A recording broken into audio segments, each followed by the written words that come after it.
बिस्मिल्लाहिर्रहमानिर्रहीम। Professor Mohammad Murtaza Shahzad from City College. आज हम डिस्कस कर रहे हैं राउंड 4 का test 2 second year economics subject है। सबसे पहले MCQs डिस्कस करेंगे। पहले MCQs, when was non scheduled bank given to provincial government by the government, कि हुकूमत ने गैर फहरिस्ती बैंकों को सूबाई हुकूमतों की तहवील में कब दिया था। ऑप्शन 1 है हमारी ऑप्शन ए 1974, ऑप्शन बी है 1976, ऑप्शन सी है 1979, ऑप्शन डी है जी 1977। लेकिन 1972 में जुल्फ़कार अली भुट्टो ने गवर्नमेंट संभाली थी और जुल्फ़कार अली भुट्टो जो था वो नेशनलाइजेशन का हामी था, सब चीज़ें गवर्नमेंट की तहवील में रखना चाहता था। तो 1972 में जैसे उसने गवर्नमेंट ली तो उसके 2 साल बाद उसने बैंकों को ख़रीद लिया था, हुकूमती तहवील में दे दिया था, गवर्नमेंट को दे दिया था। तो इसकी हमारी बेस्ट जो ऑप्शन सही है, करेक्ट ऑप्शन 1974 है। सेकेंड MCQs हमारा, विच बैंक कैन री discount the bill of exchange, कौन सा बैंक हुंडियों को दोबारा बटा लगा सकता है। तो सेविंग बैंक, दूसरा है कमर्शियल बैंक, तीसरा है सेंट्रल बैंक, चौथा है जी इंडस्ट्रियल बैंक। तो हमारी जो हुंडियां हैं, बिल ऑफ एक्सचेंज जो हैं, इनको कमर्शियल बैंक कभी भी डिस्काउंट कर सकते हैं, उनको बटा लगा सकते हैं, उनके बदले में हमें पैसे दे सकते हैं। लेकिन हुंडियों को दोबारा बटा लगाना जो है वो सेंट्रल कमर्शियल बैंक के पास नहीं है, वो सिर्फ काम सेंट्रल बैंक करता है, मतलब स्टेट बैंक करेगा। तो इसकी बेस्ट ऑप्शन क्या है हमारी, correct option central bank. Third MCQ जी, commercial banks do not pay interest on deposits, तिजारती बैंक ईमानतों पर सूद अदा नहीं करते। कौन से ऐसे अकाउंट हैं बैंक के जिस पर अगर हम उस अकाउंट में पैसे जमा करवाएं तो हमें बैंक इंटरेस्ट सूद नहीं देता। पहला है टाइम डिपॉजिट्स, मियादी ईमानतें, ऐसी ईमानतें जो हमने एक फ़िक्स पीरियड के लिए बैंक में रखवाई होती हैं। दूसरी सेविंग अकाउंट्स, बचत खाते, इस पर हमें बैंक सूद देता है, टाइम डिपॉजिट पर भी सूद देता है हमें बैंक। डिमांड डिपॉजिट्स, तलबी ईमानतें, ऐसी ईमानतें हैं जो जब आप तलब करेंगे आपको पैसे मिल जाएंगे। हमारे करंट अकाउंट जो हैं ये सारे ऐसे डिमांड डिपॉजिट्स ही हैं। अगर हमारे अकाउंट में 2 लाख रुपये पड़ा है तो अगर हम लेना चाहते हैं तो हमें फ़ौरन मिल जाएगा, बैंक किसी किस्म का भी हमें मतलब इनकार नहीं कर सकता। जबकि टाइम डिपॉजिट्स में जब तक वो टाइम नहीं गुजरेगा तब तक हम उसे पैसे नहीं निकलवा सकते। और नॉन टाइम डिपॉजिट, गैर मियादी ईमानतें, तो इसकी करेक्ट ऑप्शन क्या है जी डिमांड्स डिपॉजिट, ऐसे अकाउंट जो करंट अकाउंट है इस पर हमें बैंक सूद नहीं देगा, क्योंकि ये हमारे पैसे हमारे अकाउंट में पड़े होते हैं और बैंक हमें जब भी हम मांगेंगे हमें बैंक दे देगा। नेक्स्ट MCQ से, which type of the banks are cooperative bank, कौन से बैंक हैं जो कोऑपरेटिव बैंक कहलाते हैं। इमदादी बहमी के बैंक किस किस्म के बैंक होते हैं, scheduled bank, non scheduled bank, industrial bank या फिर सेंट्रल बैंक। जी सारे बैंक जितने भी हमारे इर्द गिर्द काम कर रहे हैं वो सब कमर्शियल बैंक्स हैं और वो सब फहरिस्ती बैंक हैं, शेड्यूल्ड बैंक हैं। इन्हें काम करने से पहले स्टेट बैंक से लाइसेंस लेना पड़ता है, परमिशन लेनी पड़ती है। जबकि नॉन शेड्यूल्ड बैंक वो होते हैं जो कि गवर्नमेंट बना लेती है, या किसी आफत के लिए या किसी एक मखसूस शोबा को जो फ़ायदा पहुंचाने के लिए किया जाता है। मतलब ज़राई तरक्याती बैंक ज़राअत के लिए बनाया गया नॉन शेड्यूल्ड बैंक है, सनती तरक्याती बैंक सनत के लिए बनाया गया नॉन शेड्यूल्ड बैंक है। इसी तरह कोऑपरेटिव बैंक भी बनाया गया था और ये भी नॉन शेड्यूल्ड बैंक था, गवर्नमेंट ने बनाया था। तो इसकी हमारी करेक्ट ऑप्शन क्या है, नॉन शेड्यूल्ड बैंक। इमदाद बहमी के बैंक नॉन शेड्यूल्ड बैंक होते हैं। Next MCQ, if cash reserve ratio is higher than credit creates, अगर कैश रिजर्व रेशियो, अगर ज़र नकद का तनासब ज़्यादा हो तो ज़र एतबार की तख्लीक होती है कम या लो, हायर ज़्यादा, नो चेंज तब्दील नहीं होती, या अनलिमिटेड लामहदूद हद तक तब्दील हो जाती है। तो जनाब अगर हम कैश रिज़र्व रेशियो बढ़ा देंगे तो क्रेडिट मनी जो है वो कम क्रिएट होगा, वो ज़्यादा क्रिएट नहीं हो सकता। तो इसकी ऑप्शन लो है या कम है। Next, which one is not included in the quantitative method, दर्ज झैल में से कौन सा मकदारी तरीक़ों में शामिल नहीं होता। आपने मॉनेटरी पॉलिसी पढ़ी होगी, उसमें दो तरह के हमारे मेथड से, एक क्वांटिटेटिव थे और दूसरे क्वालिटेटिव से। क्वांटिटेटिव में हमारे पास 4 मेथड थे, क्वांटिटेटिव में हमारे पास 5 मेथड थे। तो अब हमने इन ऑप्शंस में से देखकर बताना है कि कौन सी ऐसा मेथड, कौन सी ऐसी चीज़ जो क्वांटिटेटिव में शामिल नहीं है। एडवर्टाइजमेंट, इश्तिहारबाजी, क्रेडिट रैशनिंग, राशनबंदी, या बैंक रेट पॉलिसी, शरह बैंक की पॉलिसी, या एग्रीकल्चरल पॉलिसी, ज़रई पॉलिसी।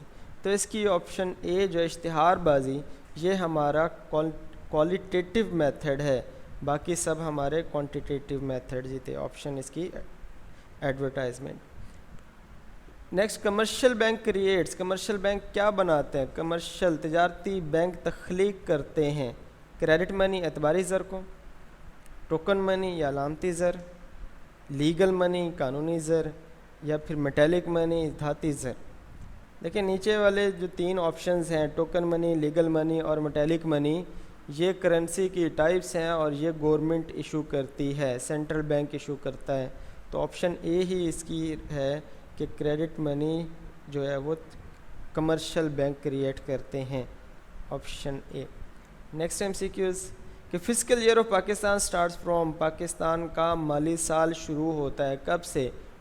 1 जुलाई, या 1 रमज़ान, या 1 दिसंबर, या फिर 1 जनवरी। ऑप्शन है 1 जुलाई।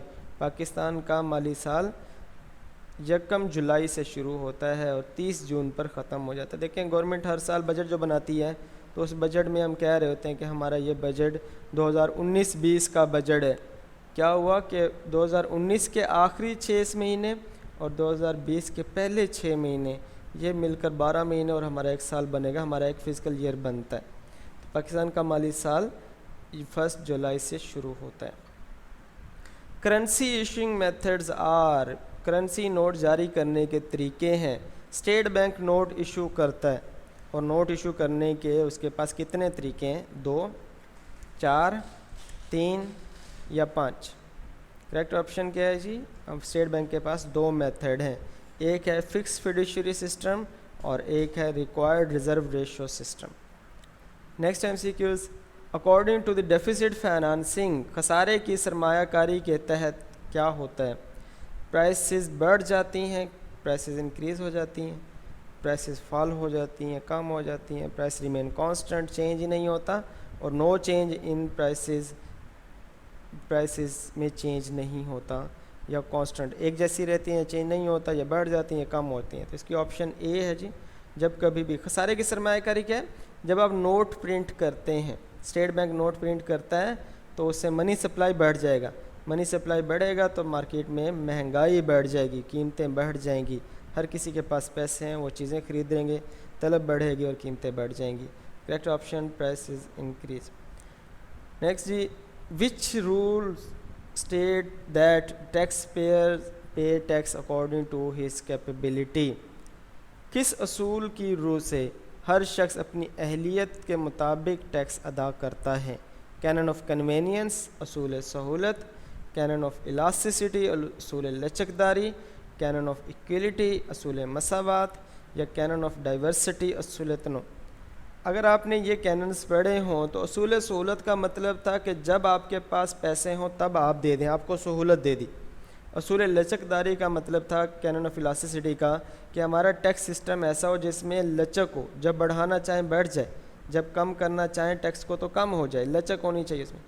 असूल मसावात कैनन ऑफ इक्वलिटी में क्या था कि सब पर एक जैसा टैक्स लगना चाहिए, एक शरह से टैक्स लगना चाहिए, कि अमीर शख्स हैं तो उन पर उनकी शरह बढ़ा दी जाए, गरीब शख्स है तो उसकी शरह कम कर दी जाए, जिसकी जितनी एबिलिटी है वो उतना tax they. Canon of diversity, असूल तनो, डाइवर्सिफाई, वसी होना चाहिए टैक्स सिस्टम, किसी शख्स को भी रियायत ना दे, सब लोग उसमें आने चाहिए। तो इन ऑप्शन में से सी ऑप्शन जो है वो हमारी करेक्ट है। कैनन ऑफ द इक्वलिटी, असूल मसावात जो है वो उसको पूरा करना चाहिए। Next MCQs, who presented the canon of taxation, tax आयद करने के असूल सबसे पहले किसने बयान किए? एडम स्मिथ, मार्शल, माल्थस और रिकॉर्डो। करेक्ट ऑप्शन इसकी जी एडम स्मिथ, एडम स्मिथ ने ही ये असूल बताए थे। Who bear the final burden of the. Next MCQ है जी हमारा, who bear the final burden of indirect taxes. Indirect tax बिलवासा टैक्स का हतमी बोझ किस पर पड़ता है? तो प्रोड्यूसर पैदा कुनिंदा पर, होलसेलर थोक फरोश पर, शॉपकीपर दुकानदार पर, या फिर कस्टमर ग्राहक पर।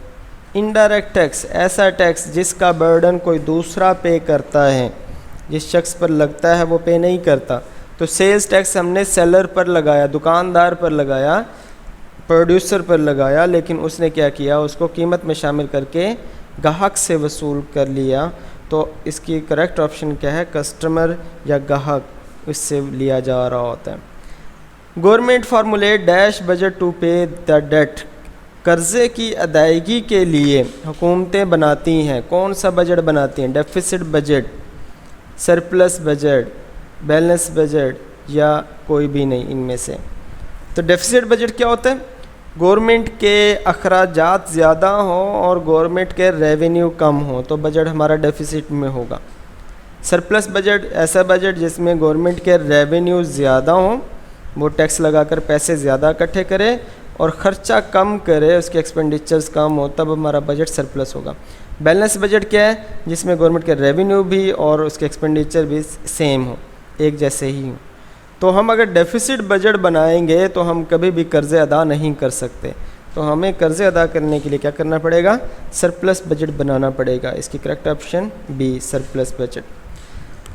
विच वन इज़ कंपल्सरी पेमेंट। इनमें से एक लाजमी अदायगी है, ज़कात, फ़ी, टैक्स या प्राइस। कौन सी चीज़ ऐसी है जिसकी अदायगी हर हाल में करनी पड़ेगी?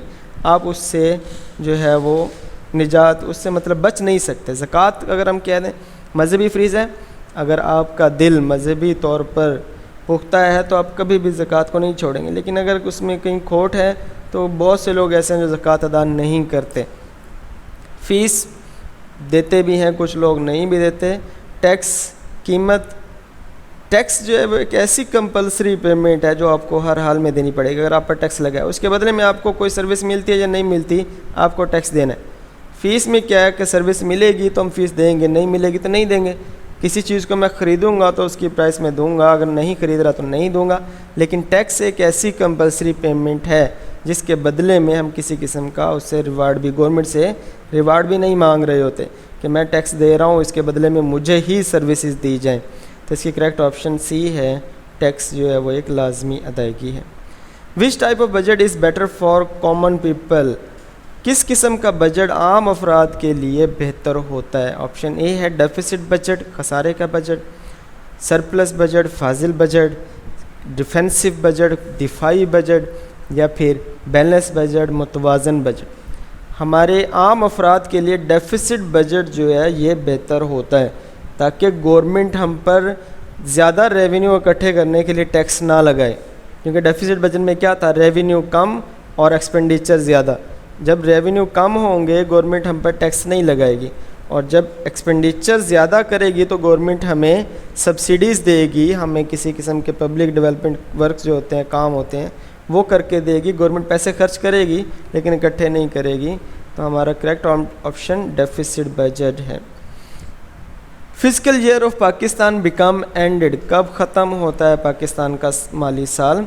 तो 20 मार्च, 25 अप्रैल, 30 मई या 30 जून। अभी मैंने आपको इसके स्टार्टिंग ईयर के बारे में हमने बात की थी कि 1 जुलाई से शुरू होता है, तो हमारा माली साल एंड कब होता है?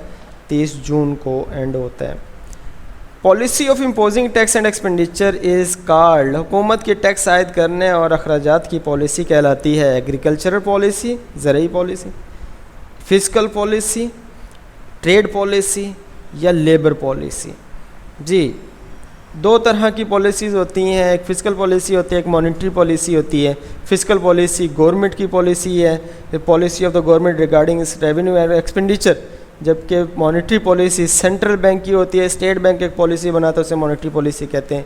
बाकी सब पॉलिसीज़ जो हैं वो सब पॉलिसीज़ होती हैं, छोटी पॉलिसीज़ होती हैं।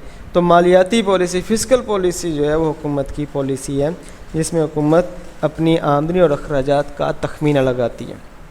करेक्ट ऑप्शन बी है जी। Which is included in income of the provincial government, कौन से सूबाई हुकूमत की आमदनी में शामिल है, कौन से टैक्स शामिल होता है? Income tax, custom duty, property tax या टैक्स ऑन व्हीकल, गाड़ियों पर जो टैक्स लगता है वो। ऊपर वाले तीनों टैक्स जो है ये फेडरल गवर्नमेंट के डिपार्टमेंट है, सब्जेक्ट है, सारे टैक्स ये फेडरल गवर्नमेंट लेती है। तो लास्ट ऑप्शन जो डी है टैक्स ऑन द व्हीकल, यही प्रोविंशियल गवर्नमेंट के पास जाता है, गाड़ियों पर महसूलात। The tax which is not transfer to any one is called, ऐसा टैक्स जो किसी दूसरे पर मुंतकिल ना किया जा सके उसे कहते हैं, ऐसा टैक्स जिसका बोझ किसी दूसरे पर हम शिफ्ट नहीं कर सकते हो, कौन सा है? एक्साइज ड्यूटी है, कस्टम ड्यूटी है, सेल्स टैक्स है कि इनकम टैक्स है। ऐसा टैक्स जिसको हम किसी दूसरे पर शिफ्ट नहीं कर सकते। एक्साइज ड्यूटी भी देखें, फैक्ट्री वाला इसको प्राइस में शामिल करके कस्टमर से ले लेता है। कस्टम ड्यूटी, बाहर से जो चीज़ मंगवाई है उस पर जो टैक्स लग गया उसको भी इंपोर्टर जो है वो प्राइस में शामिल करके कस्टमर से ले लेता है। सेल्स टैक्स भी प्राइस में शामिल करके हम कस्टमर से ले सकते हैं, लेकिन इनकम टैक्स जो है वो हम किसी दूसरे पर शिफ्ट नहीं कर सकते, वो हमें ही पे करना पड़ेगा। इसकी करेक्ट ऑप्शन इनकम टैक्स होगी। यहाँ पर सब्जेक्टिव पार्ट जी रोक।